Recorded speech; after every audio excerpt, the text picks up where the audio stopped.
Ladies and gentlemen, boys and girls, Cena fans of all ages, I am your host, K13, or you can call me Kyle. This is for, well, thank you, no. Before I tell you what we're doing, thank you for coming for another week to join us here in this lovely Monday evening for another Monday Night Raw review. It's the second one we've done consecutively.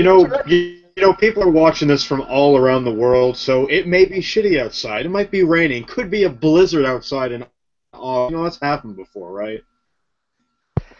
Well, I hope you're having a wonderful Monday evening, or if you're watching this on a Friday, have a wonderful evening, or morning, or afternoon. But let's get right down to brass tacks. I am your host, K13, as I already said. You can call me Kyle, call me your friend, call me your BFF, call me your boyfriend, call me whatever you would like. I don't care. Whatever makes you happy.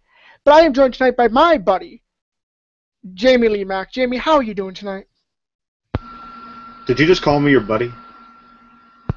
I did call you my buddy because this week's episode of whatever we want to call this, Monday Night Raw review with Jamie and Kyle, apparently, is brought to you by Coca-Cola.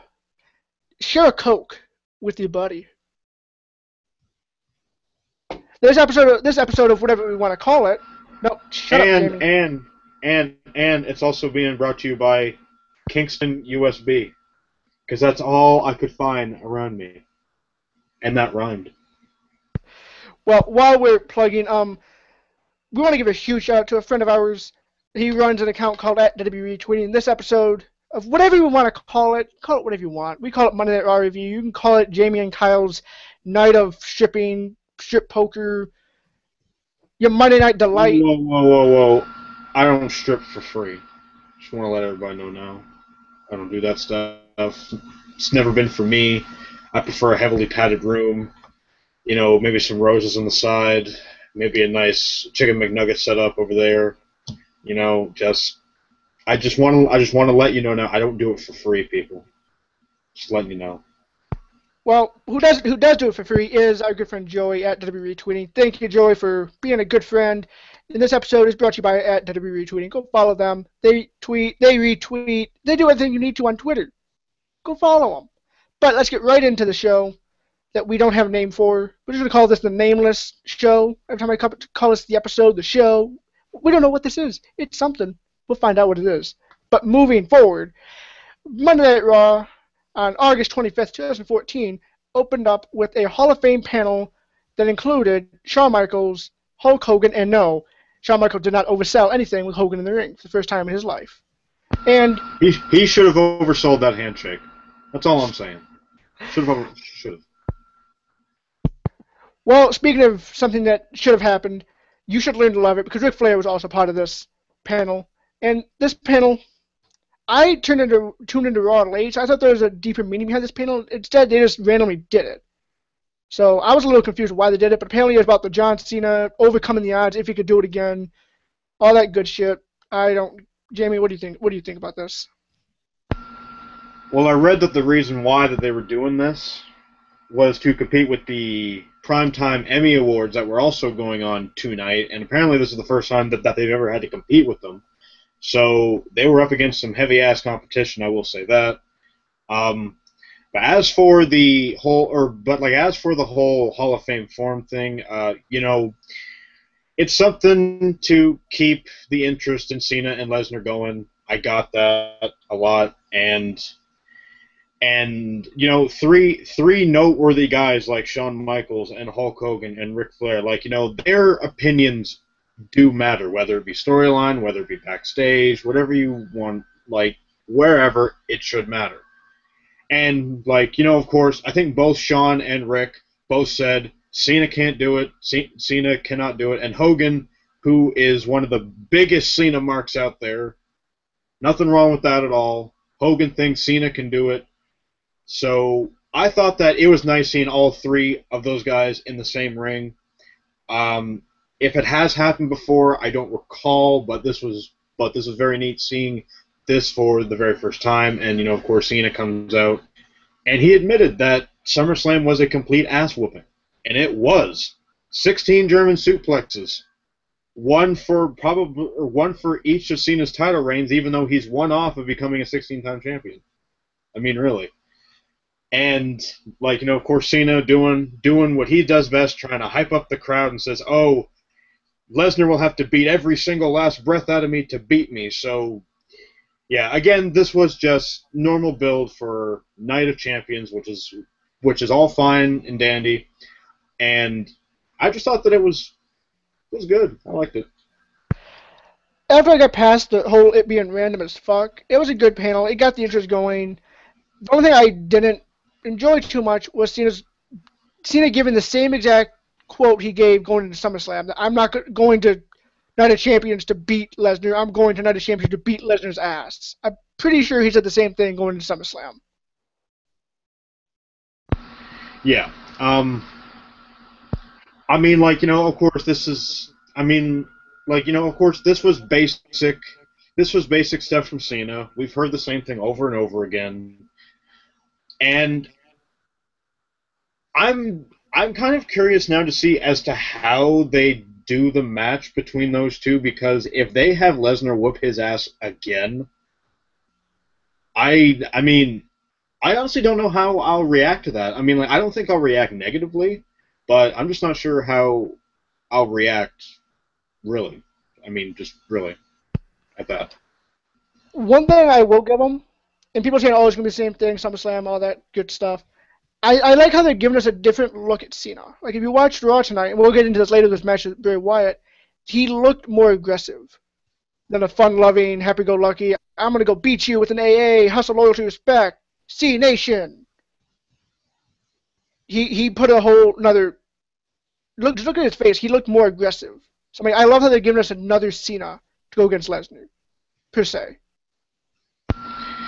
Makes me also wonder if this match is going to be a regular match, or if they're going to throw some kind of gimmick on this, like No Holds Barred or Street Fight or whatever. Or, I mean, like, because, but like, Lesnar even proved that he doesn't need a stipulation in order to kick the living hell out of Cena. But he does need a stipulation to have a good match. Okay, yeah, true. Because really, I mean, really, like the only real like proper one-on-one matches that he's had was against Big Show at the Rumble, which was nothing but which did what it needed to do. And then there was his match with Taker, where he was the one to conquer the streak. And, albeit the match was very physical, wasn't the best Taker match at Mania, but it was still physical. And, of course, Lesnar just beating down Cena, again was... I mean, I have all the respect in the world for Cena. I love Cena. I think he will definitely go down as one of the best ever. But I respect him even more for taking that beatdown from Lesnar. Like, this guy is a 15-time champion. He's been there for over a decade. He's been the top guy for nearly a decade now. I guarantee you he had some say in what went down in the match. And he took the ass whooping like a pro. So definitely, Night of Champions, I'm curious as to what they'll do, if they will throw a gimmick on it or what. Maybe, maybe not. Who knows? All I know, this is not me being a Cena hater. I don't hate Cena. I don't give a flying fuck about Cena. He cannot win. No, he can't. And this is another thing that I've actually gotten a lot of gripe for. Cena cannot win. I don't care. And I don't care what anybody says. Cena cannot win. And again, it's just like you said. I don't hate Cena. Just from a storyline perspective, if you have Cena beat Lesnar, all that momentum you've been building up for Lesnar pretty much since the Rumble when he beat down Big Show, gone, up in smoke, and your chance to create a new top star, gone. Cena cannot win. Point blank, he can't win. And before you call us typical Cena haters, we don't hate Cena. I think Jamie actually likes Cena. I don't give a flying chipmunk fuck about Cena. I don't hate him, don't love him. So what happens happens. But Cena, I'm pro logic, and Cena winning is not logic. Logical, logic, whatever you want to use. But we're gonna move on to the first match of the night from Monday Night Raw. Was Rusev defeating Jack Swagger in a no contest, where he just beat the holy fuck out of Swagger apparently.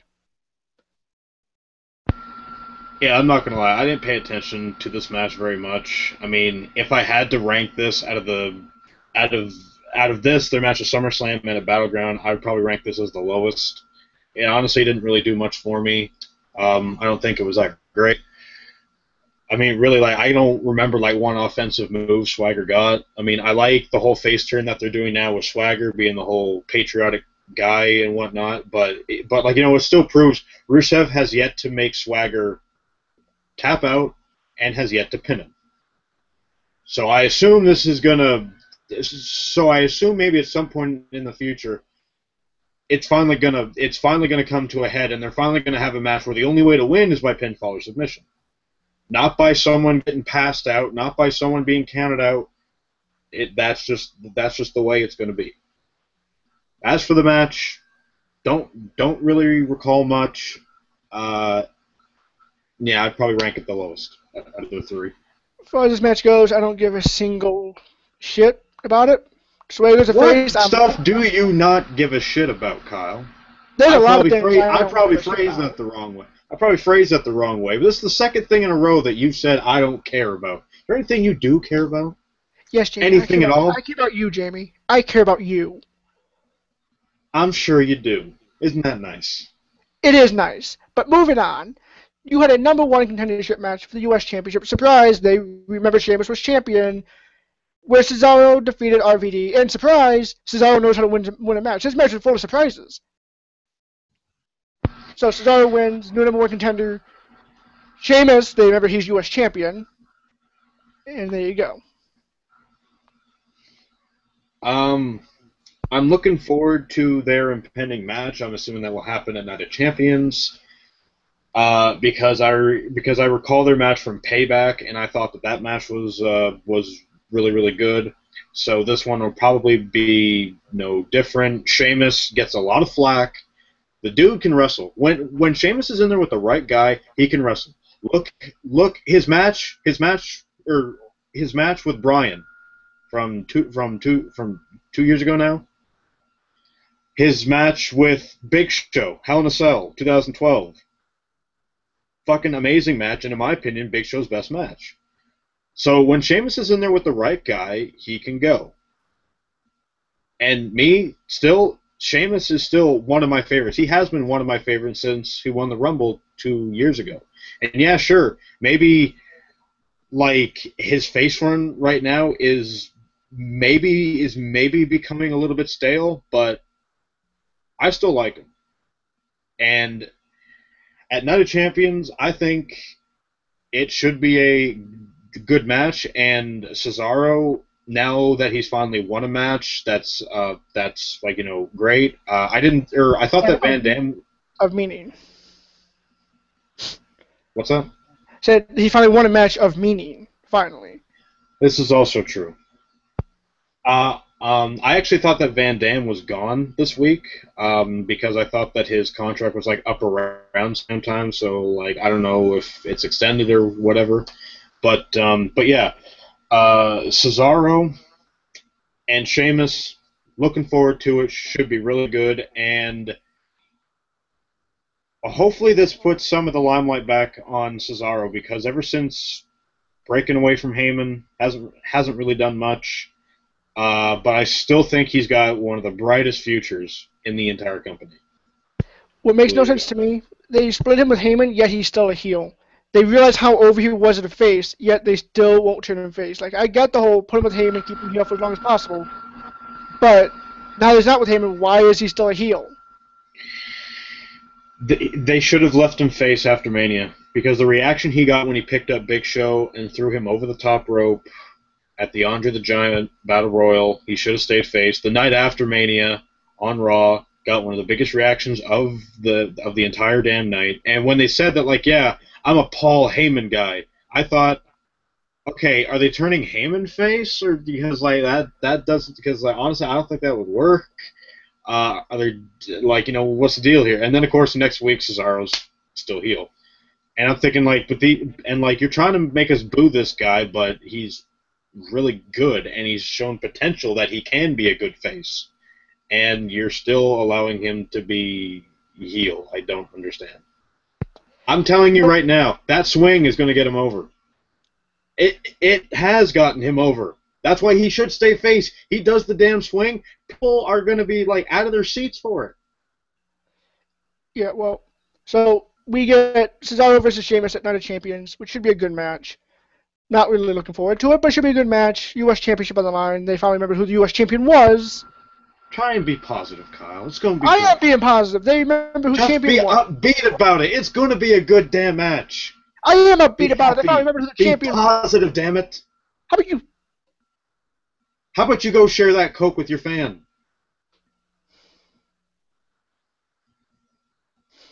Right. Moving on, Mr. Mac. The next match of the night was Paige defeating Natalya, who was in probably her most interesting attire she's ever had. I put emphasis on interesting. I dig it. That's all I'm saying. It was interesting. And then you had Paige come out and hug Paige. Paige come out and hug Paige. You had AJ come out and hug Paige. You can hug yourself. It's possible. Indeed. I'm hugging myself. Look at that. There you go. Hug yourself, people. It's always nice. Now, nothing really interesting happened here besides they kept the whole frenemy thing going with Paige and AJ. Do you have anything productive to say about this? I'm saying now, probably after tonight, we are going to begin to get Paige and AJ shippers, which I imagine Paige J will probably trend at some point. So, because after tonight, AJ hugged Paige and then kissed her hand. Apparently left a big lipstick mark on her hand. So, yeah. Hashtag Paige in life, you know. Oh, all the way.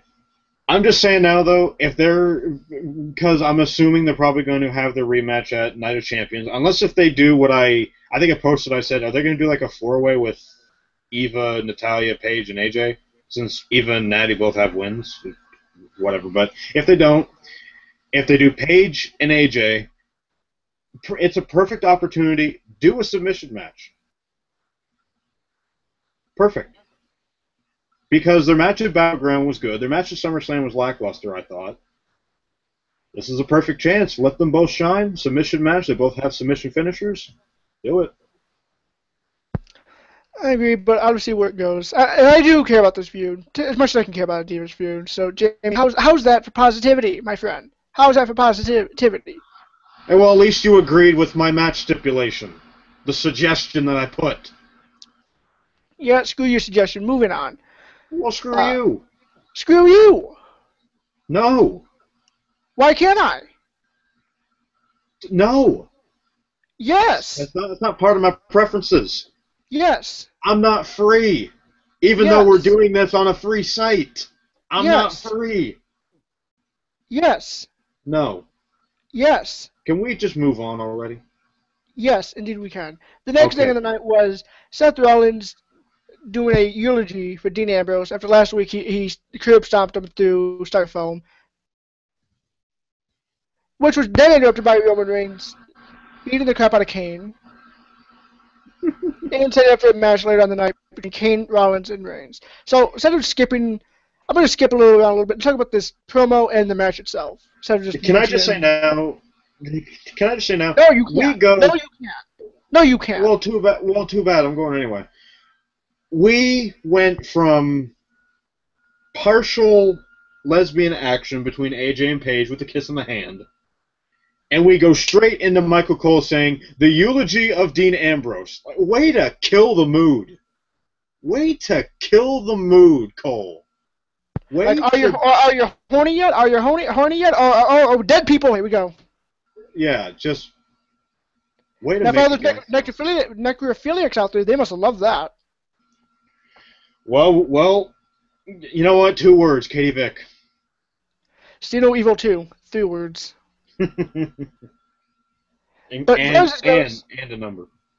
And two, well, not if you count up the two, not if you spell it out. Oh, let's just move on. We're going to get into an argument about this.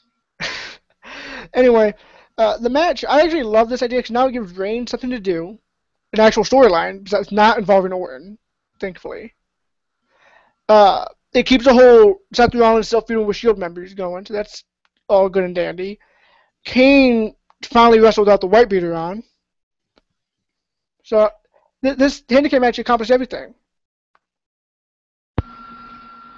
I did a little fantasy booking on my Bubbaloo's page there, which, by the way, you can check out. Just search out Jamie Lee Mack and find it. Anyways. Yeah, check out his blog. Yeah, my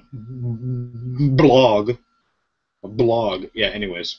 So, if anybody out there gets that reference, I give you a high five. Anyways. If you don't get that reference, excuse me, I need to go take a blog. Yeah, anyways. So, I had done a little fantasy booking about Roman Reigns. I said, have Reigns just blow through the entire authority. Have him go through every single person that they try to throw at him and every person that's in the authority right now. But I said go through everybody except Seth Rollins. So, I mean, like, they're kind of following it, but not really. But, like, anyways, I'm happy with it. I mean, like, it's about time that Reigns finally has a position in all of this stuff, because it's mostly been Ambrose and Rollins, when it's almost like they forgot that there were 3 members of the Shield and not 2. So this I liked. Now, as for the 2-on-1 match, didn't really think much of it. Didn't really expect it to be like all that, great. However, it did what it needed to, and that is continue the build for this match, because I imagine we will most likely get Reigns versus Rollins, which is awesome. And Reigns, of course, looked like a beast in this. They tried doing the whole cement blocks thing, cinder blocks, whatever, on Reigns. It failed. Styrofoam blocks, whatever, Kyle, doesn't matter. Either way, they were going to do the same thing to Ambrose they were going to do to Reigns. Reigns broke free of it, made him look like a beast, threw the cinder block at Rollins. Rollins ducked. It hit the post. He Superman punched Kane. It was all great, and of course, it did what it needed to do. I thought it was fine. I'm okay with everything that happened in this match and all that good stuff, except for the fucking styrofoam bullshit that needs to stop being a thing. That's all I'm saying. Kyle, they can't have real cinder blocks that they're going to kill someone. Then use a different weapon. Because this crap irritates the crap out of me, because I hate when WWE gives non-wrestling fans shit to call us out for being fake. But it's different. We've had steel chairs, we've had kendo sticks, we've had tables, we've had ladders. When's the last time we've seen a cinder block come into play, fake or not? Why couldn't they use like thumbtacks or something different that's painful still? Thumbtacks have been used. No, and why order a glass table? Use a glass table. Yes, because I'm very sure they want to put sharp glass in the backs of their superstars and have glass being stuck in their bodies. Dean Ambrose took a chainsaw to the face. I'm pretty sure he's fine with glass. CZW. This is WWE. Yes, and if you ask Dean Ambrose, hey, Dean, do you want to go through a glass table tonight? I'm pretty sure he'll go, oh, hell yeah, I will. Kyle, PG. PG. That's all I'm saying. PG. Jamie, styrofoam, concrete blocks of bullshit. That's all I'm saying. It's a different style of weapon of choice. You like to nitpick everything. I'm not nitpicking. This every is bullshit. Little thing. Oh, I mean nitpick every little thing, and I hate the little blue lines in Roman Reigns' attire. How about that? That's nitpicking little small things. I hate the way his hair looks. I hate the way... You want me to nitpick? I'll nitpick. Thousands of fangirls out there would disagree with you about the hair. Are you one of them? What if I am? Got a problem? Nope, just validates everything I thought for the last 12 months. I got a heavily padded room. Got some roses on the side. We can do it. Anyway, we're going to move on. Just move on. The next thing in the night was probably the most random-ass tag team championship match. The Usos facing Stardust and Goldust, where Stardust and Goldust beat them via countout, and Goldust and Stardust turned heel in the process. All that good shit. Jamie, what do you thought? What do you think of this? I liked the match. Probably thought it was the best match of the night. It was it just okay. I liked one thing about this, and then I hated another thing just as much as I liked the other. I like the fact that Goldust is heel. I hate the fact that Stardust is heel. Stardust doesn't need to turn heel. Cody Rhodes does not need to turn heel. I thought the point of this was build Stardust up, have Goldust feel like, oh, you're taking my spotlight. Goldust turns heel on Stardust. Stardust goes back to being Cody Rhodes, and he beats the shit out of him. They culminate in a match, and Rhodes goes over like, "Ha, I'm the superior Rhodes brother." Ugh, it's simple. See, I don't get it. 12 months now. 12 months ago, I said Goldust team with Cody Rhodes was the worst decision to ever happen. Nobody agreed with me. Everyone wanted Cody Rhodes and Goldust. Now they got Cody Rhodes and Goldust. Now he's a Stardust. Everyone wanted Cody Rhodes to be the heel in the team. Now they have a heel Cody Rhodes. I'm just going to sit back and let the fans bitch about what they want, and when they get it, see what happens. I warned all of you. Exactly. Every last one of you. They got what they wanted. Cody's heel. Doesn't make any sense. I'm intrigued to see where it goes from here, but I'm still standing by my thought of how Stardust did not need to turn heel. Doesn't make any sense to me. There's a lot of things wrong with Stardust right now. 1, he doesn't need to be heel. 2, he doesn't need to be teaming with Goldust. 3, Stardust does not need to be a thing. No. Well, okay, as for the Stardust thing, I like Stardust. I like the character of it. I actually watched a Sam Roberts interview with Stardust. He was in character and everything. It was actually really funny, and that just made me more of a fan of that character even more. Now that he's heel, how is he going to be able to portray this character? I mean, like it's kind of difficult to do all this weird ass shit and you're not face, because this stuff is entertaining.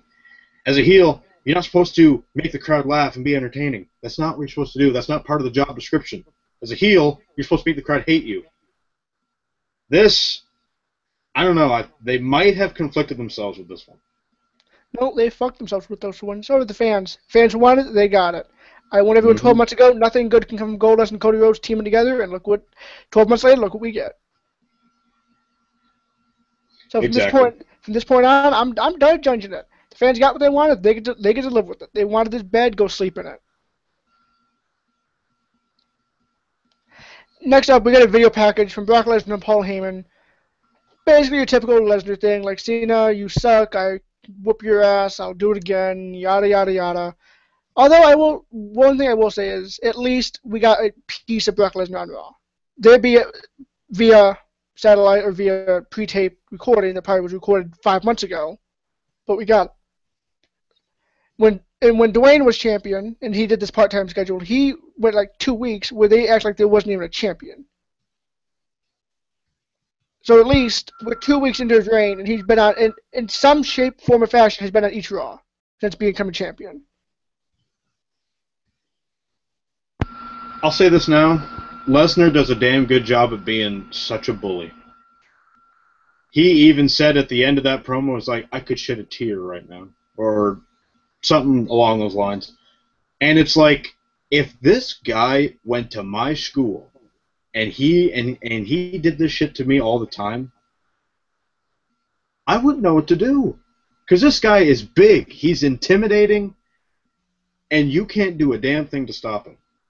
You can tell all the teachers in school, oh, he did this to me, he took my lunch money, he took my shoes, he did all this other stuff. I don't know why I said he took my shoes, but that's just what came to mind. Anyways, you could tell all those teachers, and they could try to get you both in a room and work out your problems, and you guys will pretend like everything's all right, but once you leave, it goes back the way it is. Lesnar makes a very convincing bully. He does amazing at it. And Heyman is just an added bonus. Well, Heyman's obviously the mouthpiece, because Lesnar has his moments sometimes, but he's not overall great. But Heyman is the mouthpiece. Both of them together are a match made in heaven, ironically, when they're making Cena's life. One thing I will say, I'll give Brock Lesnar credit. He got a pretty decent promo in the video package. All he had to do was one sentence, and it pretty much sold it. When he said, when you become a man, there's going to come a time where you meet another man who'll put you down. You'll get back up, he'll put you down. You'll get back up, he'll put you down. And then there'll come a time where he won't let you get back up. That sentence alone made that entire promo. And surprisingly, that came from Lesnar, not Heyman.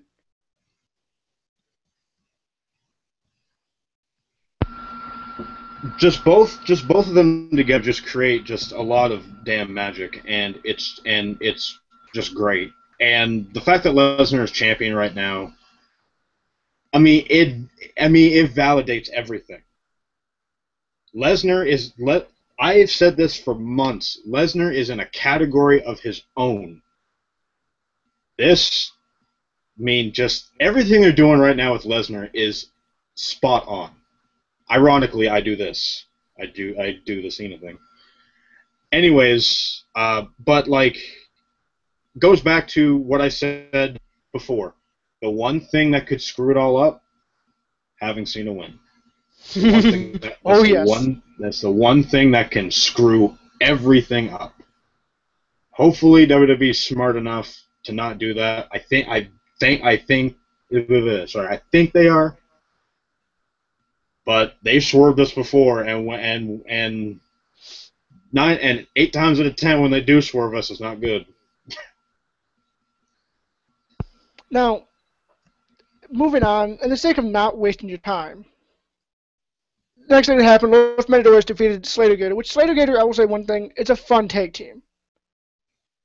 Dolph Ziggler defeated Damien and Mizdow, which was hilarious. Damien Sandow is fucking magic in his gimmick he has. You could say he deserves better, he's being held down, all that good stuff. Whatever you want, this gimmick is priceless.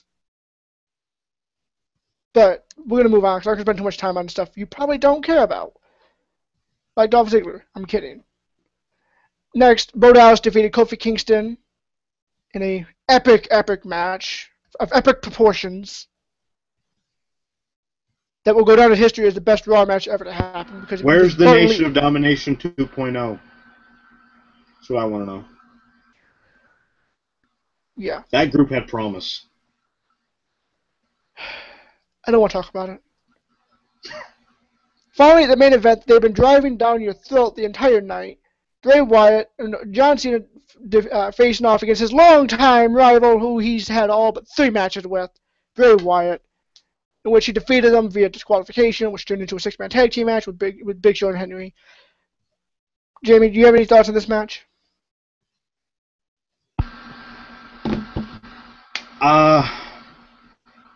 I'm just saying now, and I think I've said that exact phrase for too many times already. But anyways, as for the Wyatt family, I don't know, man. I'm having second thoughts now because Wyatt, I don't remember much about the Cena versus Wyatt match, but other than that, the Wyatt, I'm trying to spit out words here. The Wyatt family as a whole right now. Spit it out, Jamie. Work with me. I'll work with you. Spit it out. Yeah, yeah. All right, jackass.